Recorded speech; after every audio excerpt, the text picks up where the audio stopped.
picture. I don't know. I loved it. I think that would have been good. I would be for that. There could be some argument there. But all right, so my number 3. My number 3, and I hope this hasn't been nominated because I thought it wasn't nominated, but I could be wrong.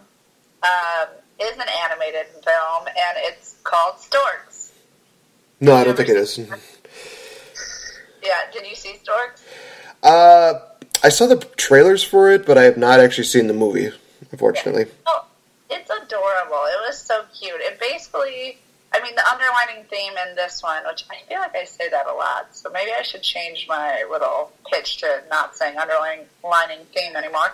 But its basis is on, childhood and growing up and kind of, showing the stages of growing up. It's just really cute. It's about a group of storks who used to deliver, babies. Mm-hmm. And they had a mishap that one of the babies wasn't delivered correctly. And so then they changed to doing packages instead of babies. Basically like the real life of Amazon if Amazon was run by a bunch of storks. And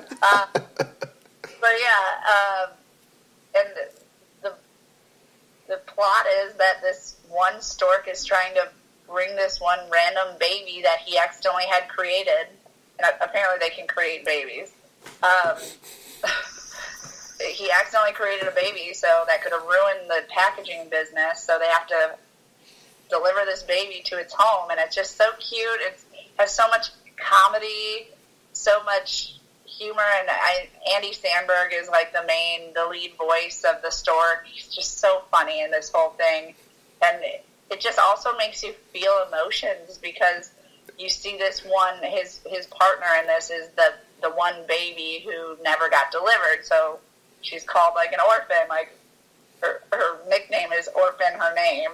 She's like, oh, well, that kind of hurts my heart. Don't call me orphan. But it's just so cute, and it shows her wanting to, have a family, and it just brings up those feelings of, if you didn't have a family, how you would grow up and how you would be and how you'd always dream of what a family could be. And it's just really adorable, really cute. I think it could have it could have, been up there with the Disney movies. So I really enjoyed it.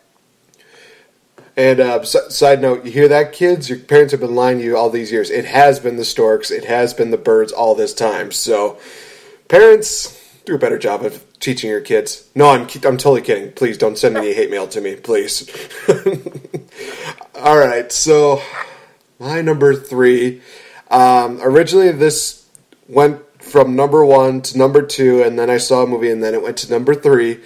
Everybody wanted this movie to happen at the Oscars, and I'm guaranteeing this right now. There's going to be some kind of appearance by this person. Number 3 is Deadpool, and honestly, this is action-filled. It's comedy if you deal with romance. This is one of those movies that a lot of people could look at and say, nah, it's more comedy-based, so that's why it wouldn't get nominated for an Oscar. I disagree. The reason why? Deadpool is characterized that way. He's supposed to be funny. He's supposed to be a smartass. He's supposed to be this way. If you're saying, oh, well, if he wasn't comedy-based, then, he would have gotten an Oscar nomination. Just shut up. This is how he was supposed to do. He's supposed to be a smartass. He's supposed to shoot his mouth off, break the fourth wall. This is how Deadpool is supposed to be. And Ryan Reynolds definitely deserved a Oscar nomination for Actor of the Year because flat out pulled it off, and it's the redeeming role that he needed from Green Lantern. And the fact of the matter that they're considering bringing Green Lantern back is beyond my comprehension. Moving that away, Deadpool flat out was just great. Why this did not get any kind of nomination, even for a small thing like costuming, I think that would have been really good because it's hard to pull off being somebody who looks like an avocado, made love to an older avocado, and still look good doing it. Ryan Reynolds, you're the man. Definitely deserved a little more credit, but you know what? It's fine. I'm not one of those people that's going to hold a grudge over it. I'm over it, so we can kind of move on from there. Hey, I'm about to jump on you. Why? As a DC fan, I gotta say, what's your beef with the Green Lantern? Oh no! Oh no! Oh no! It kind of. Oh, no. What's your beef with the Green Lantern? Hey, Ryan Reynolds brought it up most. It's because of the fact that it was too green. It was too CGI animated. It just. So you have a problem with the movie? Yeah, I think. Okay. So. No problem with the movie. You can't have a problem with the character without defending it. Because I would love for them to bring him back. Well, bring him back and do it right. I could make the point that Gabriel Iglesias did in his recent comedy deal, and that was he was arguing with the kid about what great superheroes are from DC. Of course, they say Superman, good choice. Wonder Woman, great choice. Green Lantern. What does he do? He has a ring. Okay, no man that has a ring has actual powers. Married folks, you know what I'm talking about. That mainly line, just kind of how his superpower works. It just doesn't really pop out to me like, oh, this is a great superpower. It's just one of those things where like, oh, his power is within his ring. Okay, so take the ring away and he's just nothing. Okay, then. I mean, you could say the same argument about Thor. Thor already has superpowers. He already is like freaking built like a god anyway. So you take the hammer away, he's still Thor. He's still powerful. But yeah, I just don't see too much hype in the way of the Green Lantern, and I don't plan on seeing the Green Lantern with Ryan Reynolds in it. No offense, Ryan, it's not your fault. It's just, I've heard too much negativity about it, and it's not one of those movies where it's just, oh, must watch this before I, pass on to the other world.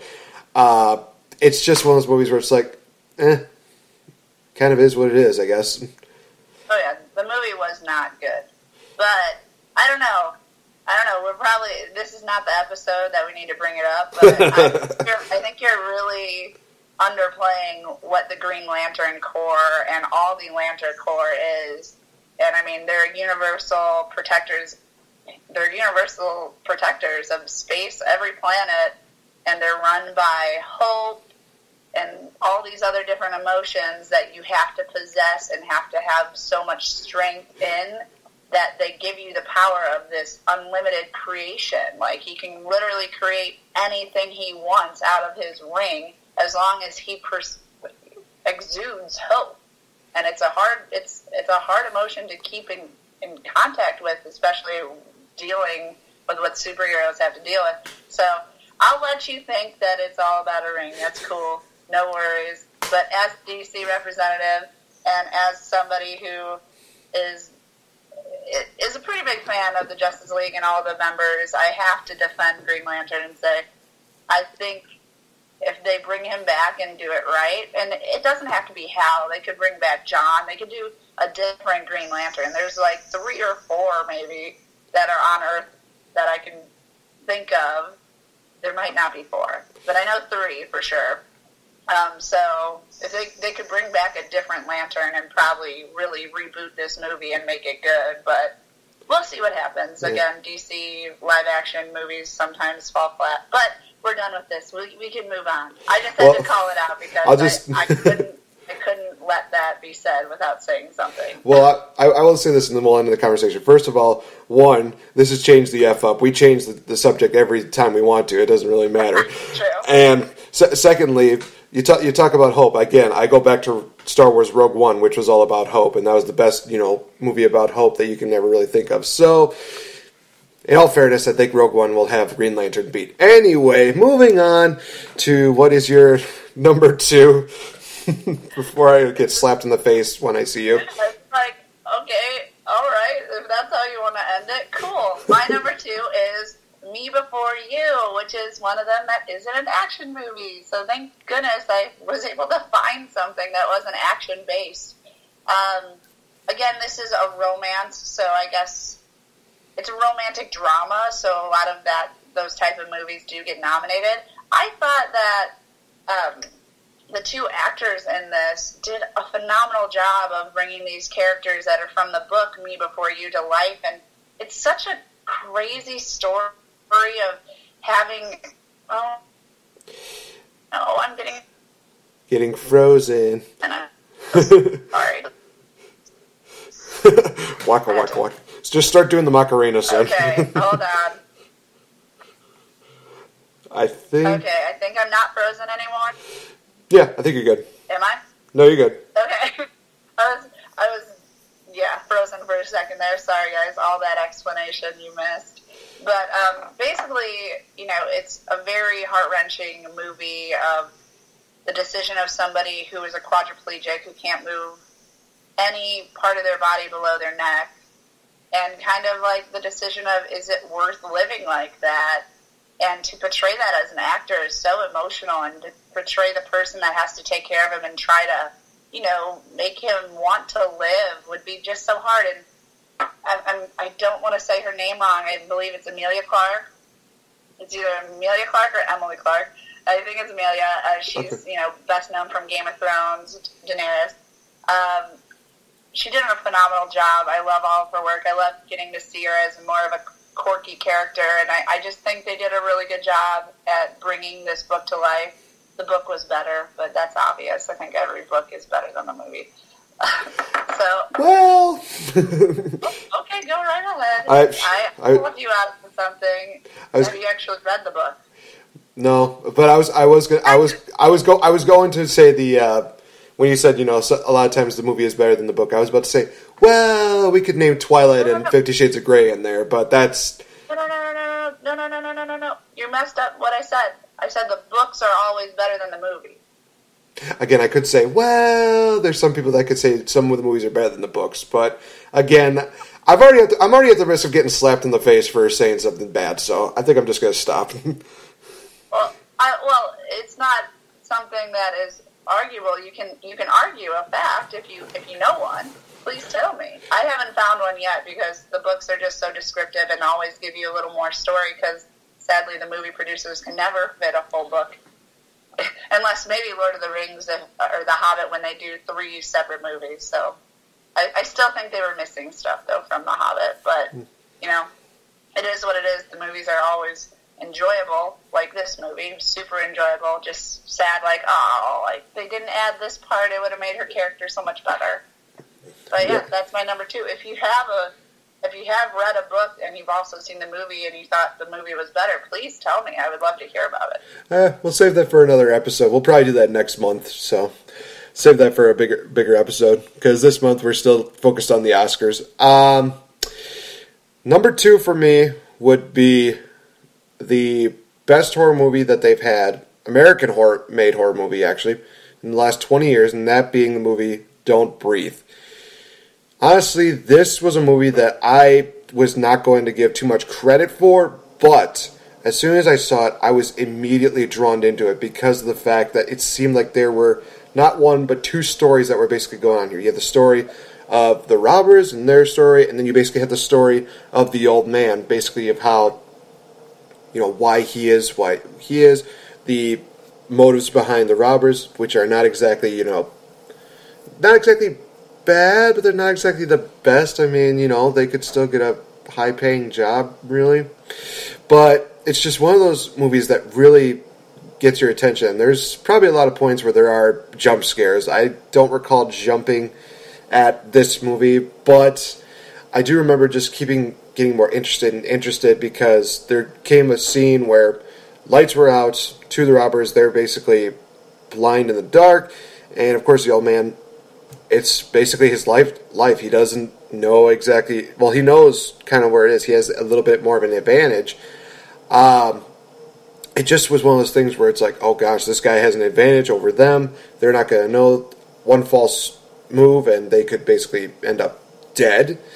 And all in all, just the more deeper and deeper you get in the movie, the more it just gets interesting. You kind of hear about, the old man, about how his daughter died and he wants revenge on the teacher, but then she ends up dying, so now he's getting revenge on the robbers. It's just something that just really draws you out, and I think that every single bit of this movie definitely deserved an Oscar nomination just because the story was great. I guess the acting just made you really kind of freaked out because you're thinking it's kind of one of those things where I don't think it's going to make people afraid of blind people, but it does make you kind of think that these people, they have more of an advantage because probably their other senses are a lot more heightened. They're a lot more